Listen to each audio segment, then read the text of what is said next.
Yes student, आज हम गोलीय दर्पण के बारे में बात करेंगे कि गोलीय दर्पण क्या होता है। तो गोलीय दर्पण कांच के खोखले गोले का कटा हुआ भाग होता है। अगर कोई कांच का खोखला गोला है आपके पास और उसको अगर आप काट दे रहे हैं तो उस कटे हुए भाग को हम गोलीय दर्पण कहते हैं। लेकिन एक कंडीशन है कि उस खोखले गोले के कटे हुए भाग के एक तल पर हम क्या करते हैं, चांदी की पॉलिश लगा देते हैं और चांदी की पॉलिश लगाने के बाद उस पर लाल कलर का आयरन ऑक्साइड का पेंट लगा देते हैं। इससे क्या होता है, इससे जो दूसरा तल होता है वह चमकदार हो जाता है और उस चमकदार तल पर प्रकाश का परावर्तन होता है। तो इस बेस पे हमारे पास दो दर्पण होते हैं, एक अवतल होता है, एक उत्तल होता है। तो यहाँ अगर हम पहले गोलीय दर्पण की अगर हम बात करें तो हम ये कह सकते हैं कि हमारे पास एक खोखला गोला है और इस गोले का ये सेंटर है। इस खोखले गोले को आपने सपोज यहां से काट दिया, ठीक है, ये पार्ट आपका अलग हो गया। तो अगर ये पार्ट अलग हो रहा है तो हमने क्या किया, इसके इस साइड बाहरी तल पर सपोज हमने क्या किया, पेंट लगा दिया। इसमें पहले पॉलिश की आपने चांदी की, सिल्वर की पॉलिश करने के बाद इसके ऊपर लाल रंग का आयरन ऑक्साइड का पेंट लगा दिया। तो जब ये हिस्सा आप देखेंगे तो इस पार्ट को तो हटा दीजिए, आप केवल ये हिस्सा कर लेते हैं। तो ये पॉलिश किया हुआ तल है और अंदर की तरफ जो आपका तल बचेगा, ठीक है, अंदर वाला जो हिस्सा है वो क्या होगा, चमकदार होगा और इस तल पर परावर्तन आसानी से होगा। या दूसरे केस में आप ये भी कह सकते हैं, एक आपने गोला लिया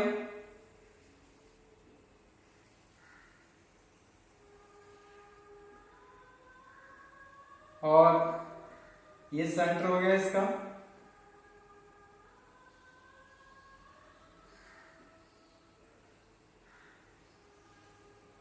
यहां से काटा आपने इसको। काटने के बाद अब हम जो पेंट कर रहे हैं अंदर की तरफ कर रहे हैं, पॉलिश सिल्वर की और आयरन ऑक्साइड का आपने पेंट लगा दिया। तो यहां पर इस स्थिति में, इन दोनों स्थिति में, ठीक है, फर्स्ट और सेकंड अगर हम देखें तो इन दोनों परिस्थितियों में अलग अलग कंडीशन है। पहले में पेंट बाहर किया गया है तो परावर्तक तल आपका अंदर की ओर होगा और दूसरे केस में हमने जो पेंट किया है वो अंदर की तरफ है तो परावर्तक तल आपका क्या होगा, बाहर होगा। तो यहां पर आप कह सकते हैं कि ये जो हिस्सा है आपका ये परावर्तक तल है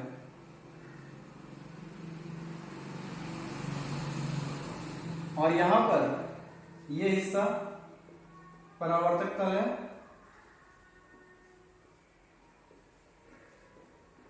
ठीक है, तो इस बेस पे हम इनको डिफाइन करेंगे कि अवतल दर्पण क्या है और उत्तल दर्पण क्या है।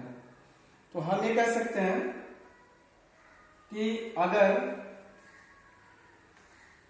किसी गोलीय दर्पण में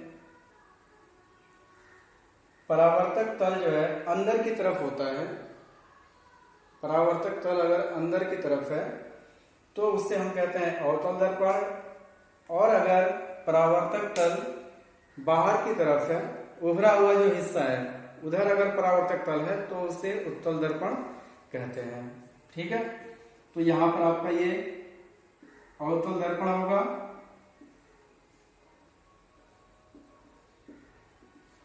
और ये होगा आपका उत्तल दर्पण।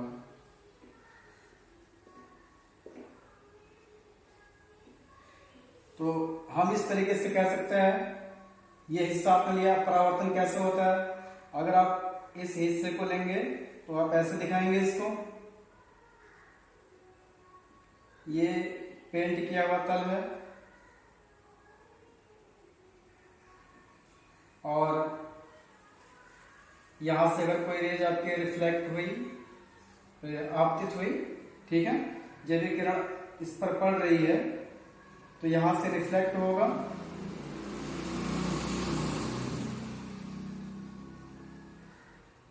यहां पड़ी इस पर किरण चिकने तल पर, यहां से रिफ्लेक्ट होकर के इधर आया और यहां से आपने एक लंब डालना है, ठीक है। तो ये परावर्तन का जो नियम है वही फॉलो हो रहा है यहां पर। तो ये अवतल दर्पण के लिए है। इसी प्रकार से आप उत्तल दर्पण का कर सकते हैं।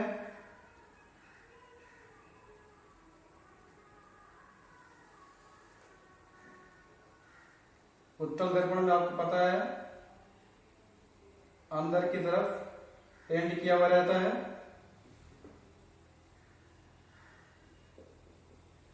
और इसका जो परावर्तक तल है वो आपका बाहर की तरफ होगा।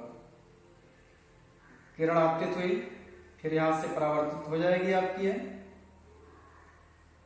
और यहां से आप लंब डालेंगे इसमें, ठीक है। तो ये क्या हो गया आपका उत्तल दर्पण। ओके, तो ये दो चीजें हो गई आपकी, अवतल दर्पण और उत्तल दर्पण के बारे में। और इसके बाद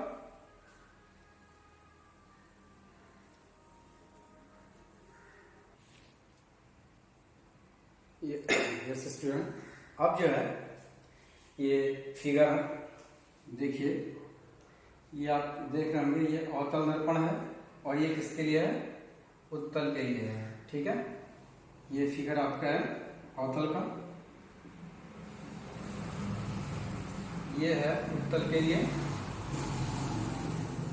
अब इसमें कुछ पॉइंट्स आपको नोट करने हैं, समझना है उसको कि कौन कौन सी चीजें क्या क्या है। तो पहला मैं बात कर रहा हूँ ध्रुव का, ठीक है। कोण क्या होता है, ध्रुव। तो ध्रुव जो है जो परावर्तक तल है, ठीक है, परावर्तक तल के मध्य बिंदु को ही हम दर्पण का ध्रुव कहते हैं। तो परावर्तक तल कौन है आपका, ये है, ठीक है। यहाँ तो ये द्वारक सपोज आपका M1 M2 है, द्वारक आप कह सकते, द्वारक इसका नाम है। M1 M2 का जो मध्य बिंदु है वो P है, तो इस P को हम कहते हैं दर्पण का ध्रुव। सेम ऐसे ही यहां पर भी उत्तल दर्पण है, तो इसका जो मिडिल पॉइंट है आपका P, इसको आप ध्रुव कहेंगे, ठीक है।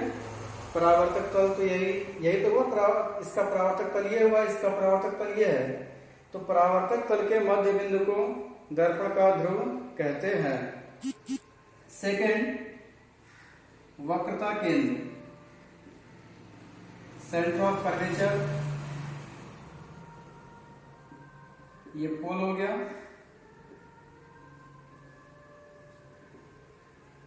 सेंटर ऑफ कर्वेचर, तो सेंटर ऑफ कर्वेचर क्या होता है, जैसे आप देखते होंगे स्फीयर अगर आपके पास है, कोई गोला है, तो गोले का एक केंद्र होता है और यहां से आगे दूरी को रेडियस बोला जाता है। ये शायद आपको मालूम होना चाहिए, मालूम होगा भी, ठीक है। तो गोले का एक केंद्र होता है और एक रेडियस होता है।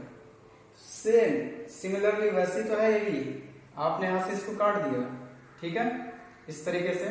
अभी जैसे मैंने दर्पण के बारे में आपको बताया, तो ये जो पॉइंट है आपका, ये हिस्सा, ये सेंटर कहलाएगा ना, ये भी तो यही तो है सेंटर इसका। हमने इतना हिस्सा लिया है इसको, इस तरीके से अगर हम देखें गौर से, ये वाला पार्ट आपका ये हिस्सा है, ठीक है। मैंने यहाँ पर ये लाइन यहाँ नहीं दिखाई गई है, ठीक है, इस लाइन को हमने आगे बढ़ाया, ये सेंटर हो गया। तो जो गोलीय दर्पण का केंद्र बिंदु होता है उसी को हम क्या कहते हैं, वक्रता केंद्र कहते हैं। तो यहां पर वक्रता केंद्र क्या है आपका, C, ठीक है। C क्या है आपका, वक्रता केंद्र,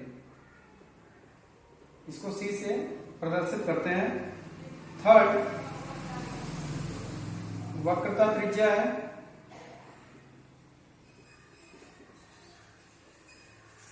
रेडियस ऑफ कर्वेचर,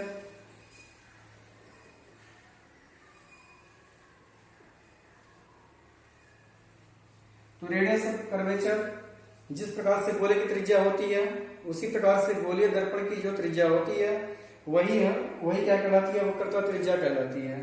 इसको हम कैपिटल आर से प्रदर्शित करते हैं।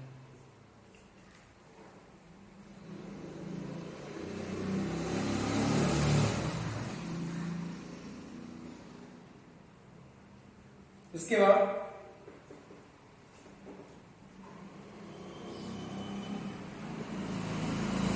नेक्स्ट फोर्थ पॉइंट आपका हो जाएगा मुख्य फोकस।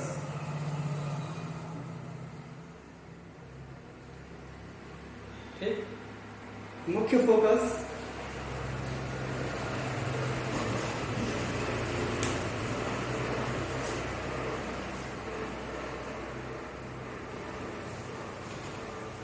या उससे पहले हम मुख्य अक्ष देखते हैं। मुख्य अक्ष, ठीक है, मुख्य अक्ष किसे कहते हैं? वक्रता केंद्र तथा मुख्य फोकस, सॉरी, वक्रता केंद्र तथा ध्रुव, वक्रता केंद्र तथा ध्रुव के बीच की दूरी को हम क्या कहते हैं? मुख्य अक्ष कहते हैं।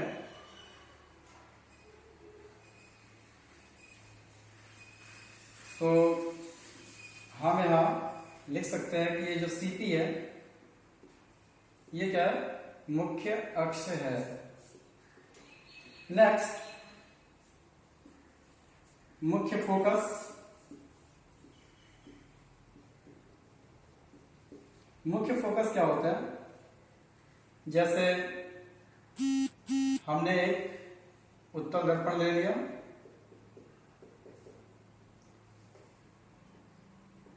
और ये आपका मुख्य अक्ष है, ठीक।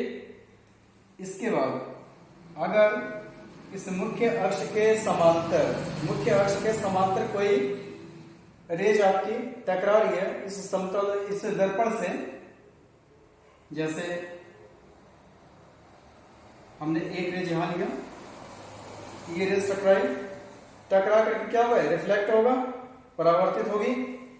परावर्तित होने के पश्चात सपोज इधर को आ गई, एक रेखा और आपने डाला मुख्य अक्ष के पैरेलल, ये भी परावर्तित होकर के इधर आ गई, एक रेखा और आपने डाला इस पे, रिफ्लेक्ट हुई है, एक रेखा और रिफ्लेक्ट हुई।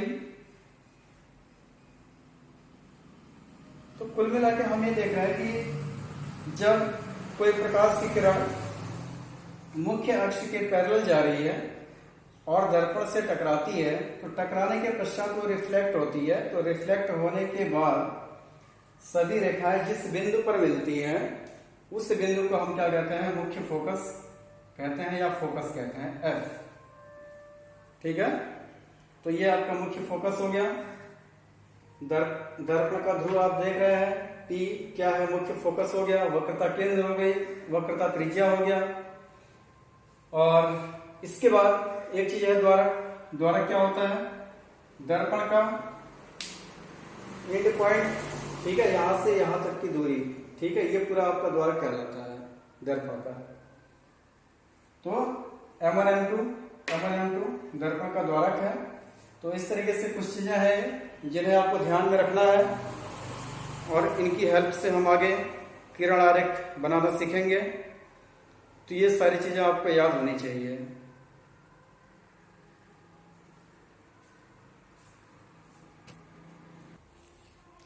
इसमें देखिए एक चीज और है, मुख्य फोकस आपका हो गया। एक और फोकस दूरी कि फोकस दूरी क्या होती है? Very most important. तो फोकस दूरी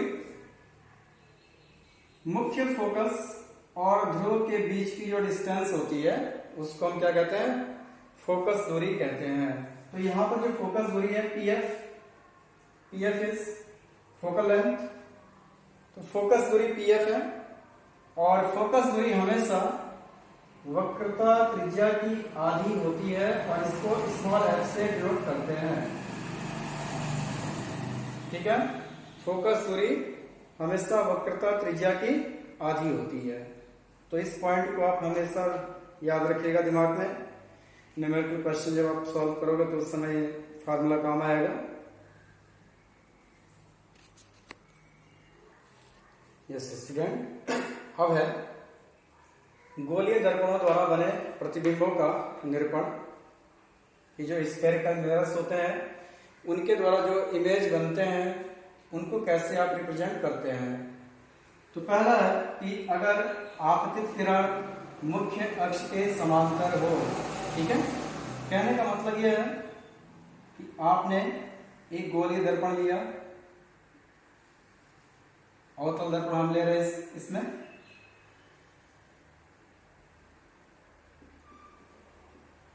ये एक अवतल दर्पण है।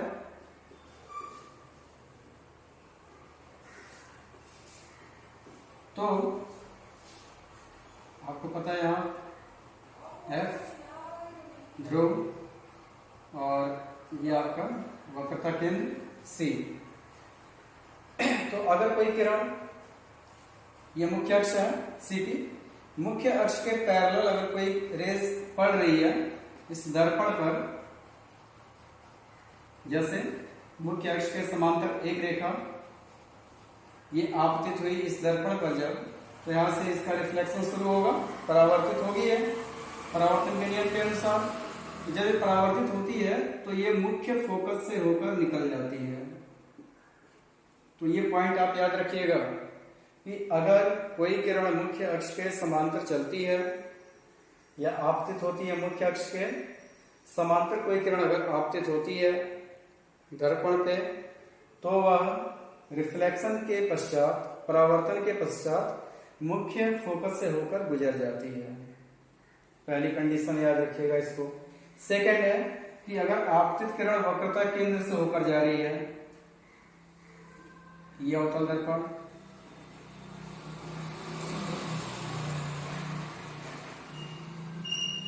ये इसका ध्रुव हो गया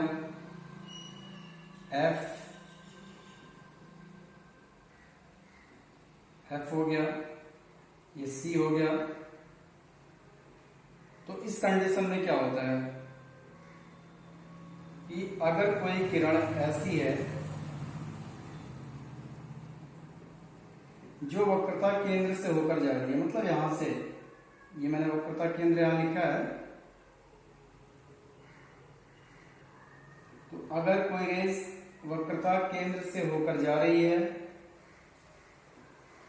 और इस दर्पण पर जब पड़ी,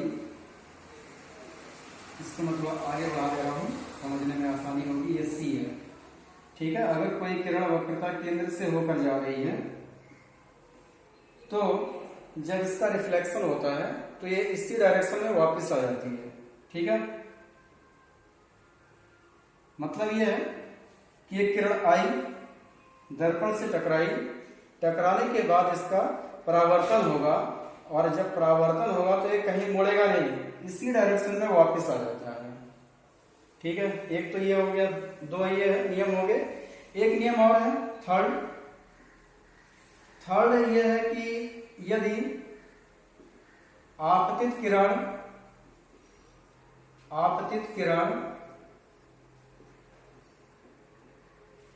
मुख्य फोकस से होकर जाती है, मुख्य फोकस से होकर जाती है, तब उस कंडीशन में जो हमारा इमेज बनता है कैसे बनता है।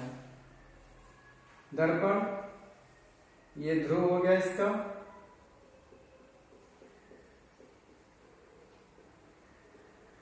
ये F हो गया फोकस, और ये हो गया आपका C वक्रता केंद्र।